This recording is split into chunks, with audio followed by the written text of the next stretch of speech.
জাহান্নামটা কেমন ভয়ঙ্কর। দুনিয়ার আগুন আগুন, জাহান্নামের আগুন আগুন।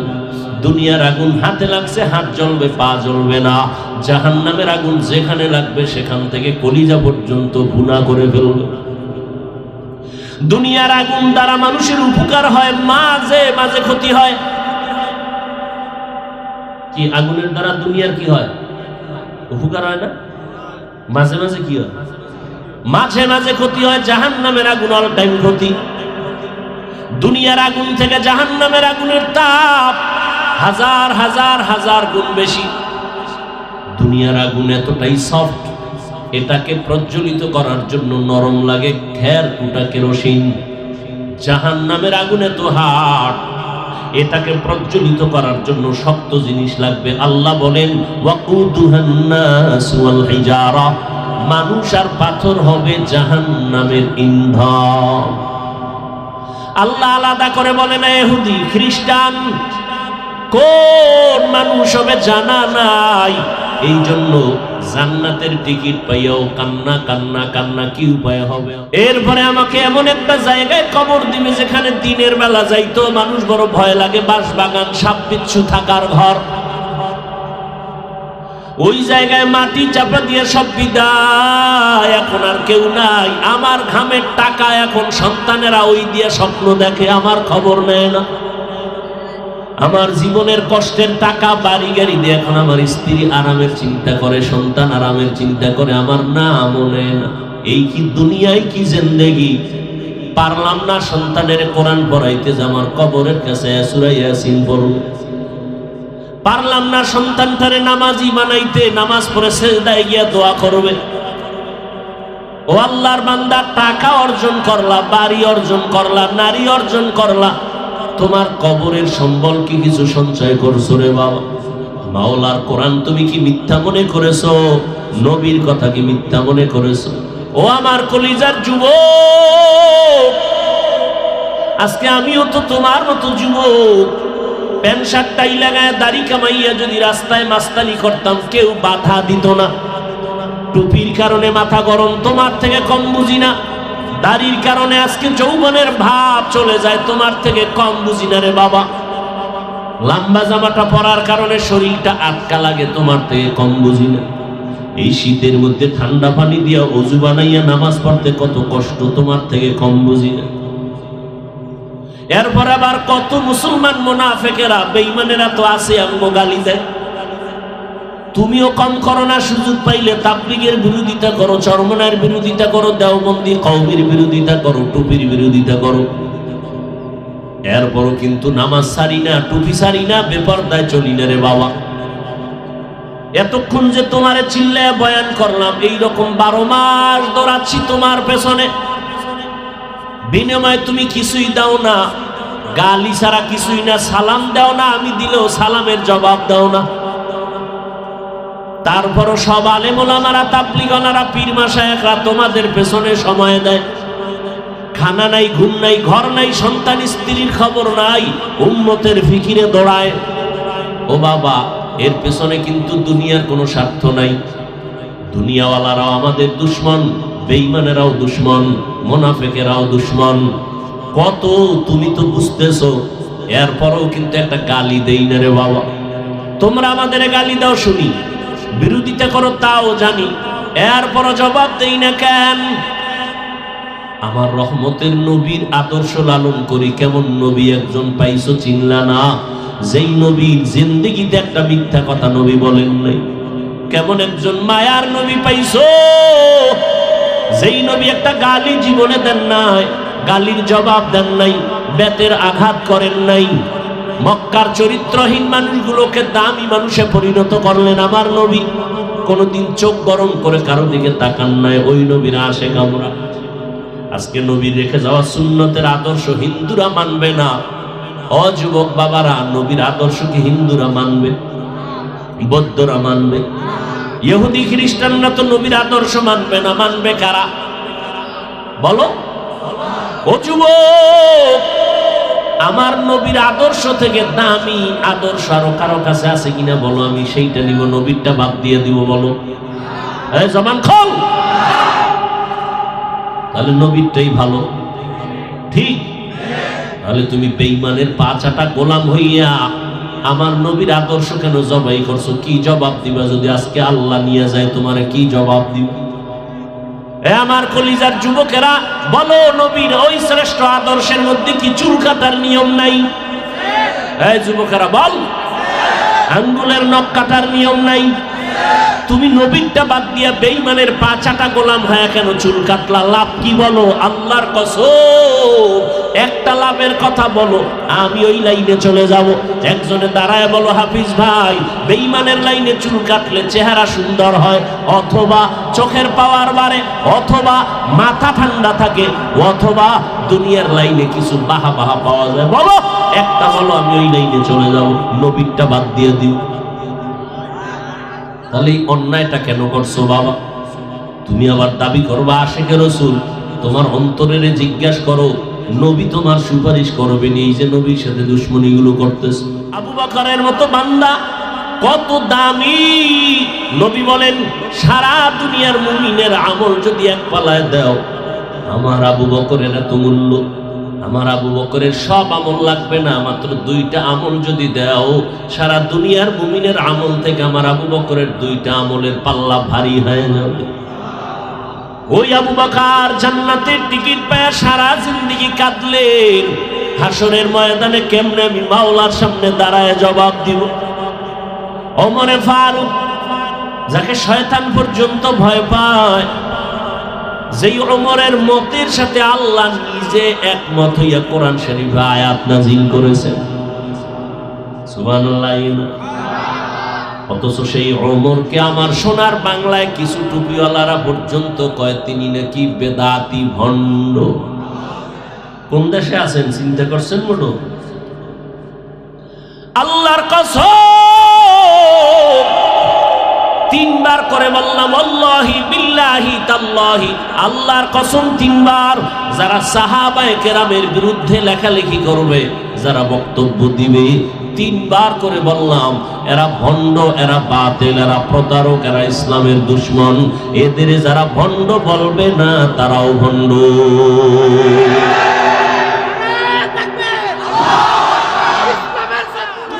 ভাইরা আমার, ওমরে ফারুক জান্নাতের টিকিট পেয়ে কাঁদতেছেন। কিরে কাঁদেন কেন?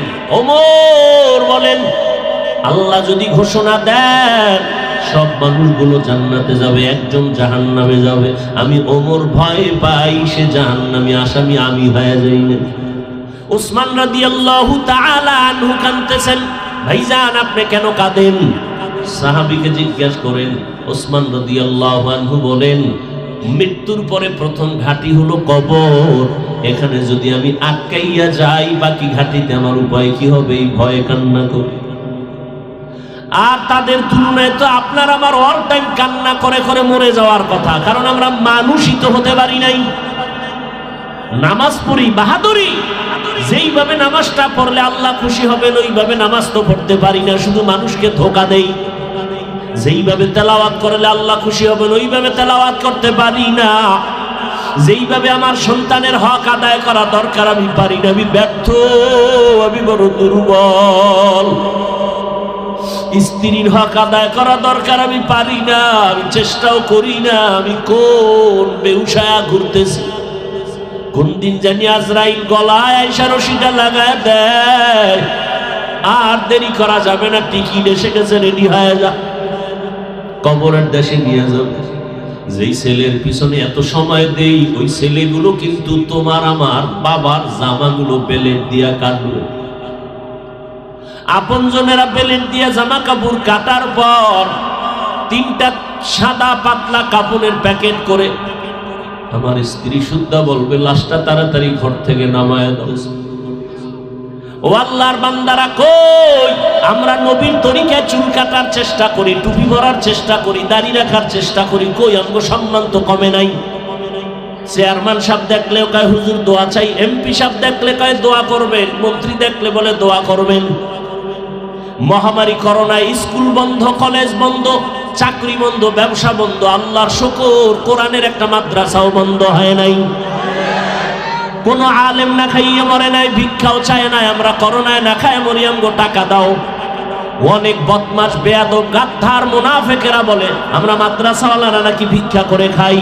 আমি বলি যারা বলে ওরা ডাকাত, ওরা জালেম, ওরা দুর্নীতিবাজ।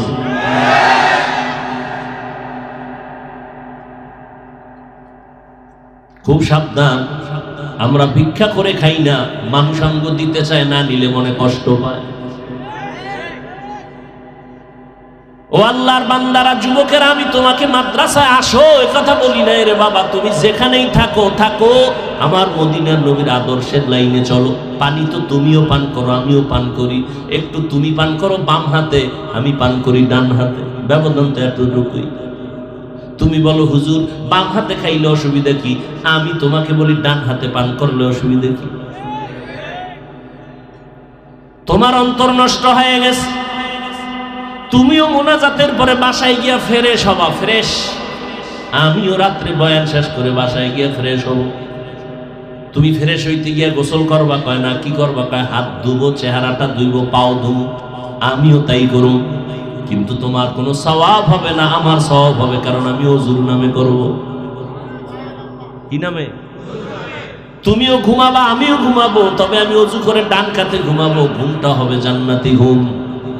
তুমি মোবাইল দেখে দেখে ঘুমাবা, তুমিও কিন্তু ঘরে ঢুকবা, আমিও ঢুকবো, তবে তোমার কোনো নামাজ নাই, না বিসমিল্লাহ নাই, আমি ডান পাও দিয়ে ঢুকবো, বিসমিল্লাহ বলবো, সালাম দিব। ঘরের মধ্যে ঢুকলে জোরে সালাম দিবা, ঘরে মানুষ থাকার জিন থাক, জোরে সালাম দিবা। এরপরে দুরূদ শরীফ পড়বা, এরপরে কুল হুয়াল্লাহ সূরাটা পড়বা। মদিনার নবী কয় ওর ঘরে জিন্দেগিতে রিজিকের অভাব হবে না।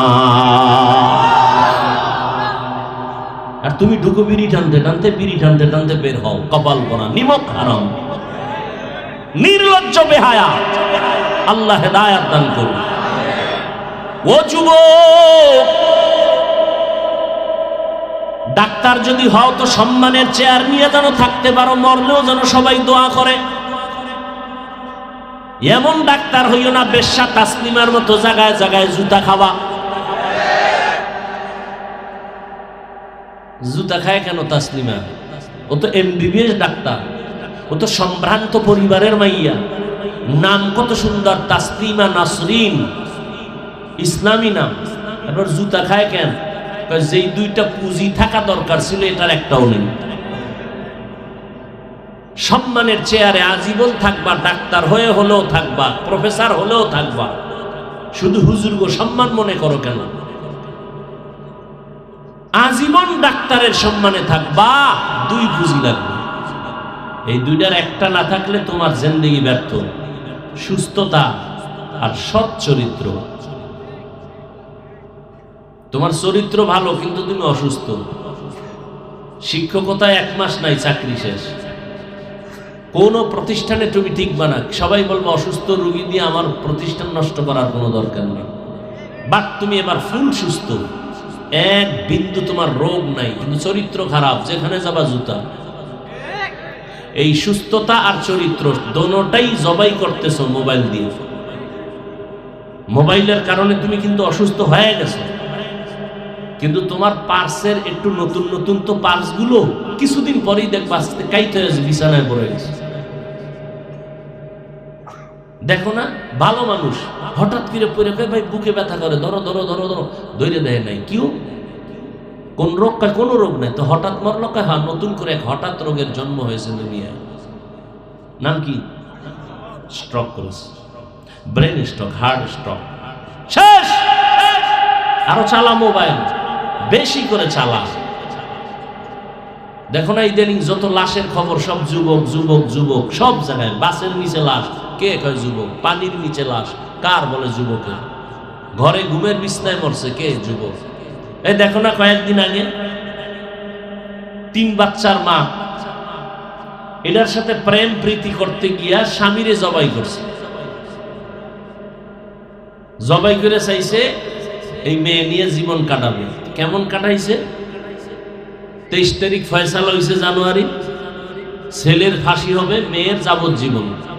বাচ্চাগুলো আম্মু আম্মু করে কাঁদতেছে পিছনে পিছনে, মহিলাও কাঁদতেছে। তো লাভ হইল কি? একটারে মাইরা নিজে খাইতে চাইলি না, নিজেও পাইলি না, তো তোর এখন ফাঁসি। এই চিন্তাটা যদি প্রত্যেকটা যুবক করত, তাহলে কোনো মানুষের উপর আক্রমণ করতো না। আল্লাহ হেদায়েত দান করুন। আল্লাহ, জাহান্নাম থেকে বাঁচো বাবা, এখনো সময় আছে। তুমি স্কুলেই পড়ো, কলেজে পড়ো, চাকরি করো, ব্যবসা করো, সিস্টেম পাল্টাও। বাম হাত থেকে ভুলে গেছেন, সিস্টেম পাল্টাও, রসুলের আদর্শে চলে আসো। তুমি নবীর আদর্শ মানবা না, কে মানবে এই দুনিয়ায়? হিন্দু, বৌদ্ধ, ইহুদি কেউ মানবে না। তুমি না মানলে কে মানবে? আজকে থেকে তৈরি হয়ে যাও, সম্মান বেড়ে যাবে ইনশাআল্লাহ। তুমি তো সম্মান চাও, সম্মান তো বাড়বে ইনশাআল্লাহ, বাড়বে। তুমি ডাক্তার হও, তবে কুমিল্লা শহরের ডাক্তার না। আমি চাই, আমার দিল চায় তুমি আন্তর্জাতিক মানের সম্মানিত ডাক্তার হও। মরে গেলে যেন তোমার নামে সুনামের ইতিহাস লেখা হয়। সেজন্য লাগবে দুই পুঁজি। এই বললাম, কি পুঁজি? সুস্থতা আর কি? চরিত্র। দোনোটা নষ্ট করে কিসে? মোবাইল। বাঁচলে বাঁচানো হয় নিজের কপালে নিজে জুতা মারবা। আল্লাহ সবাইকে মাফ করেন। সুবহানাল্লাহি ওয়া বিহামদিহি, সুবহানাকাল্লাহুম্মা ওয়া বিহামদিকা, আশহাদু আল্লা ইলাহা ইল্লা আনতা, আস্তাগফিরুকা ওয়া আতুবু ইলাইক। যেমন মা বাবার অধীন সন্তান, মা বাবা সন্তানের দায়িত্বশীল। শিক্ষকের অধীন ছাত্র, প্রত্যেক ছাত্রের দায়িত্বশীল শিক্ষক। মুসল্লিদের দায়িত্বশীল ইমাম খতিব। প্রত্যেক স্ত্রীর জন্য দায়িত্বশীল তার স্বামী। ওয়ার্ডের দায়িত্বশীল মেম্বার, কমিশনার। ইউনিয়নের দায়িত্বশীল এক চেয়ারম্যান। গোটা দেশের দায়িত্বশীল সরকার। গোটা উম্মতে মুসলিমার দায়িত্বশীল উলামায়ে আহলে হক। আর একজন সাহাবী প্রশ্ন করলেন, হে আল্লাহর রাসূল, বুঝলাম যার অধীনে যারা আছে, অধীনস্থদের যিনি গার্ডিয়ান হবেন তিনি দায়িত্ব পালন করবেন। আমার তো অধীনে কেউ নাই, এমনকি আমিও কারো অধীনে নাই। আমার কি দায়িত্ব? নবীজি বললেন, আপনি আপনার অঙ্গ প্রত্যঙ্গের দায়িত্বশীল। আল্লাহ দুটো হাত দিয়েছেন, দুটো পা দিয়েছেন, দুটো চোখ দিয়েছেন, দুটো কান দিয়েছেন, এগুলো অনর্থক দেন নাই। প্রত্যেকটার আলাদা ডিউটি আছে। কিয়ামতের ময়দানে এগুলোর হিসাব আল্লাহ নেবেন। আল্লাহর আদালতে যখন জিজ্ঞাসাবাদ করা হবে, তোমার দায়িত্ব পালন করছো কিনা, অঙ্গ প্রত্যঙ্গগুলো যেই ডিউটির জন্য দেওয়া হয়েছিল ওই ডিউটি পালন হলো কিনা। অনেক বান্দা বান্দি আযাবের ভয়ে মিথ্যা বলবে। তখন আল্লাহ জবানকে বন্ধ করে বলবেন, এই হাত কথা বলো, চোখ কথা বলো, পা কথা বলো। اليوم نختم على أفواههم وتكلمنا أيديهم وتشهد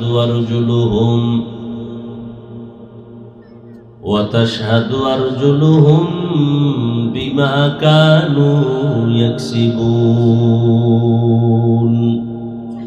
দস্তগোয়াদ মঞ্চুনি দুজদিদাম লব্বগোয়াদ মঞ্চুনি বসিদাম চশমগোয়াদ চিদাম গামজা হারাম গোশগোয়াদ চিদাম সমরুল কালাম। এখন আপনার আমার বিবেক প্রশ্ন করে, হাত কেমনে কথা বলবে? এখান থেকে একটা পয়েন্ট কিয়ামত পর্যন্ত মনে রাখার মতো ব্যবস্থা করে রাখবেন। আপনার মরণ পর্যন্ত বলি নাই, কিয়ামত পর্যন্ত এমন সিস্টেমে কথাটা মনে রাখার ব্যবস্থা করবেন যে আপনি মরে গেল বাকি যারা আছে তারাও যেন মনে রাখে। সেটা হলো পৃথিবীর সমস্ত বিবেক যেই বিষয়ে বলবে এটা অসম্ভব, আমার আল্লাহর দ্বারা সেটা সম্ভব। এটা খুব আপনারা সহজে বুঝছেন না? খুব সহজে বুঝে ফেলছেন, মানে সেকেন্ডের মাথায়। কিন্তু এই কথাটাকে কঠিনভাবে পাহাড় দিয়া ধাক্কাইয়া ঠেলে দেওয়ার মতো বহু টুপিওয়ালা এই জমিনে আছে। যে অসম্ভব এটা কেমনে সম্ভব? যদি বলি আল্লাহর কুদরতে সম্ভব, বলবে হ্যাঁ এটা মানা যায়। যদি বলি মরা গাছে কথা বলতে পারে না, এটাই সত্য। কিন্তু কোন একজন আল্লাহ পাকের প্রিয় বান্দা, সে কথা বলা শুরু করছে, গাছ কথা বলা শুরু করছে। এখন বলবে এটা কেমনে? এটা তো হতে পারে না। এই পয়েন্টের উপরে আপত্তি করার কারণে এদেশের বহু টুপিওয়ালা মাওলানা ওলিয়া উলিয়াদেরকে মানেনি। ওলিয়া উলিয়াদের কারামতকে মানে না।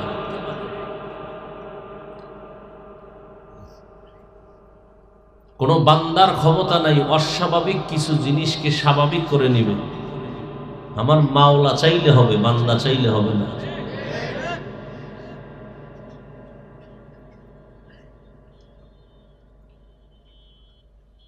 হাল চাষ করে দেখবেন, গরু যখন চাষাবাদ করে, গরুরে ডানে কইলে যায়নি, হুশ নাই, যায়নি। এই নামাজ কয়টায় ভাই? নামাজ কয়টায়? আশেপাশে কয়টায়? 7:30টায়। এই মাইকলা 7:30টার 2 মিনিট আগে মাইক বাহিরের গুলো বন্ধ রাখবে, ঠিক আছে? বন্ধ করো, বাইরের মাইক বন্ধ করো। নামাজ শেষ হলে পরে ছাড়বা।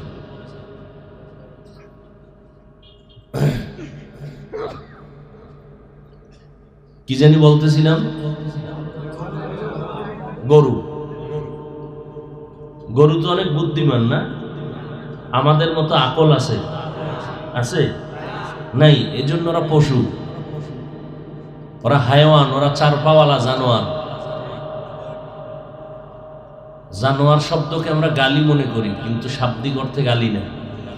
যার প্রাণ আছে তাকেই জানোয়ার বলে। জানোয়ার, যার জান আছে তাকে জানোয়ার বলে। যাই হোক, গরুটাকে যে চাষাবাদ করে সে বড় মসজিদের খতিব সাহেব না? খুব খেয়াল করবেন আমার কথাগুলো, যুবকেরা খেয়াল করো। তোমরা তো আমাকে টুপিওয়ালাদেরকে মোটামুটি পৃথিবীর থার্ড ক্লাসের লাইনের মানুষ মনে করো, আমরা বোকা। তুমি না কইলে কি হবে? ভিতরে তো হালাত এরকমই।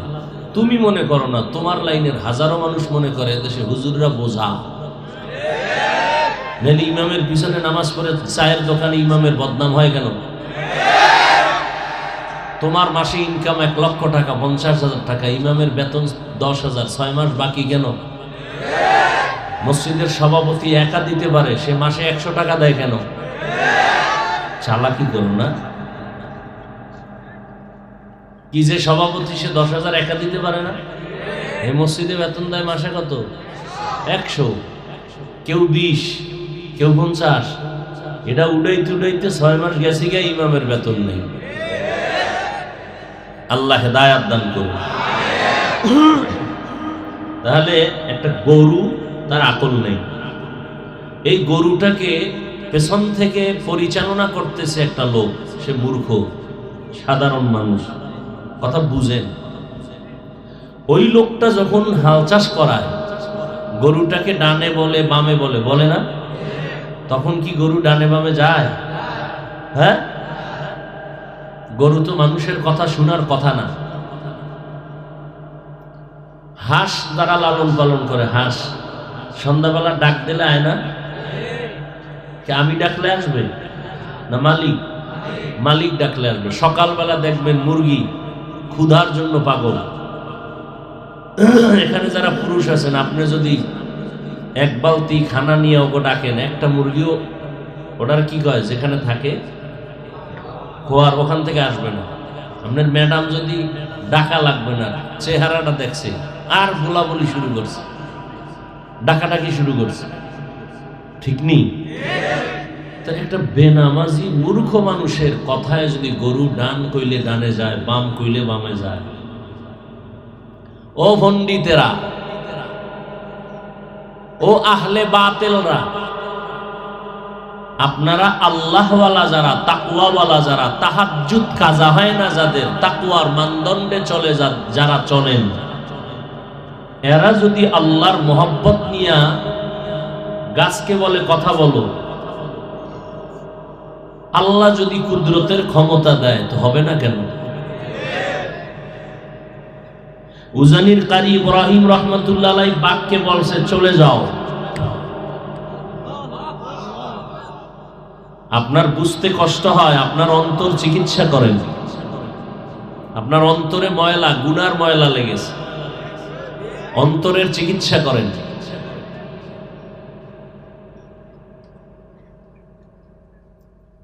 বিস্তারিত আলোচনা অনেক জায়গায় করি, সময় কম, শুধু ফলাফলটা বলে দিচ্ছি। যারা এই জমিনের মধ্যে বলবে আমরা ওলি মানি না, আউলিয়া মানি না, এরা কোরআন শরীফ মানে না, বুখারী শরীফ মানে না, এরা ভণ্ড।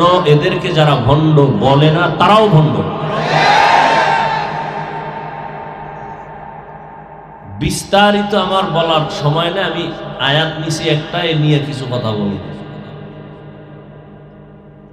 আসলে বুঝের অভাব।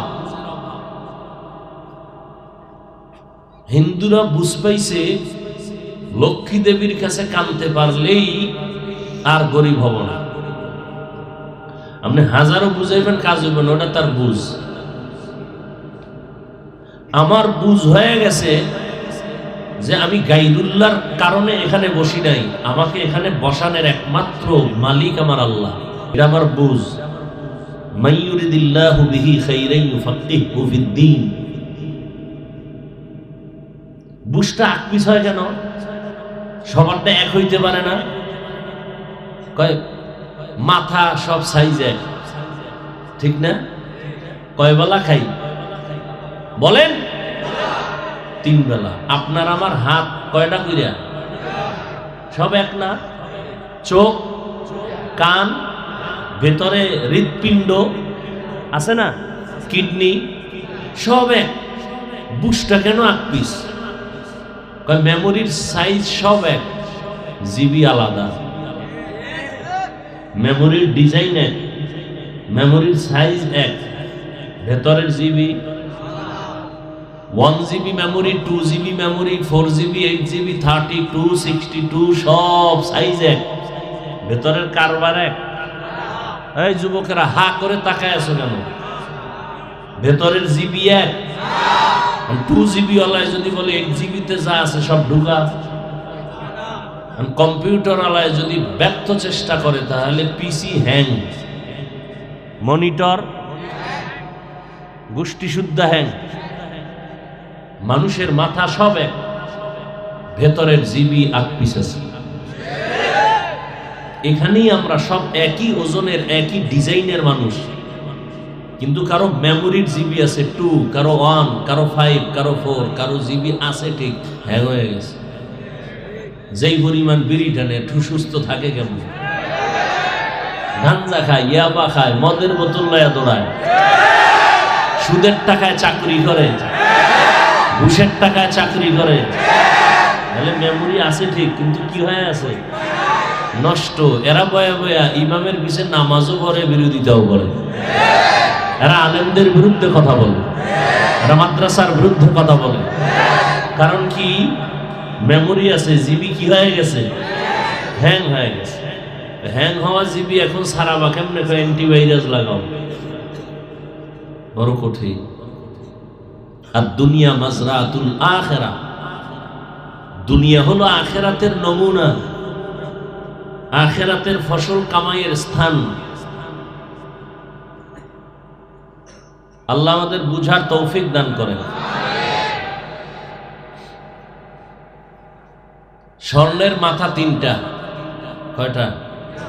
ওজনও এক, ডিজাইনও এক, কালারও একটা মাথার দাম 1 লাখ, আর এক মাথার দাম 50,000, আর এক মাথার দাম মোটেই নেই। বাদশাকে বলছে সপ্তাহে 1 সপ্তাহ টাইম বলে দিবা কোন মাথার দাম 1 লাখ, কোন মাথার দাম 50, কোন মাথাটার দাম নাই। তিনটাই সমান, ওজনও এক, ডিজাইনও এক। বাদশার মাথা গরম হয়ে গেছে, কেমনে বের করব? ওজির আজম, প্রত্যেক বাদশা রাষ্ট্রপ্রধান যারা, এদের কি থাকে? ওজির থাকে না? যে আমাদের দেশ কি প্রধানমন্ত্রী চালায়? আমলারা চালায়। কারা চালায়? আমলারা। এরা নাম দিছে বুদ্ধি জিবি। একদিন জিগাইলাম, ভাই আপনার জিবি কত? 2 না 1 না হ্যাং হয়ে গেছে? বুদ্ধি জিবি।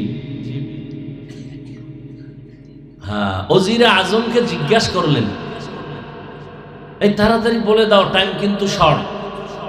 আরে মোবাইল,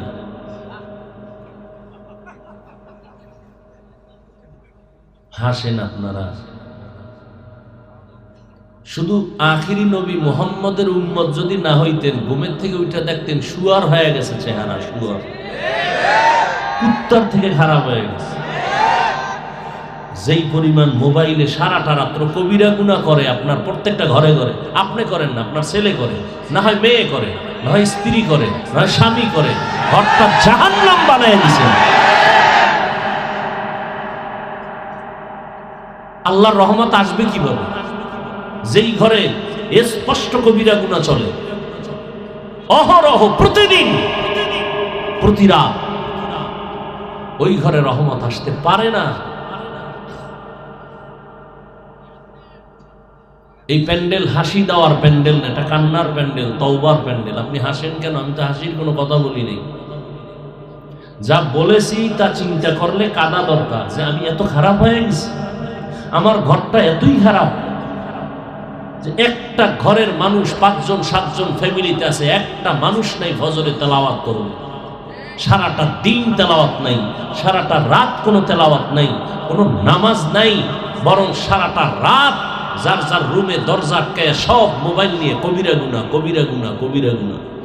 মুহাম্মদের উম্মত না হইলে ঘুম থেকে উঠে দেখতা অন্ধ, না হয় শুকর, চেহারাটা বানরের মতো।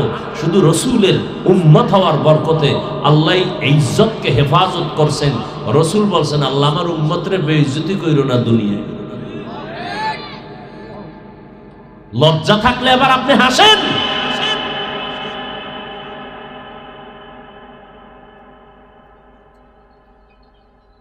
আল্লাহ হেদায়াত দান করুন।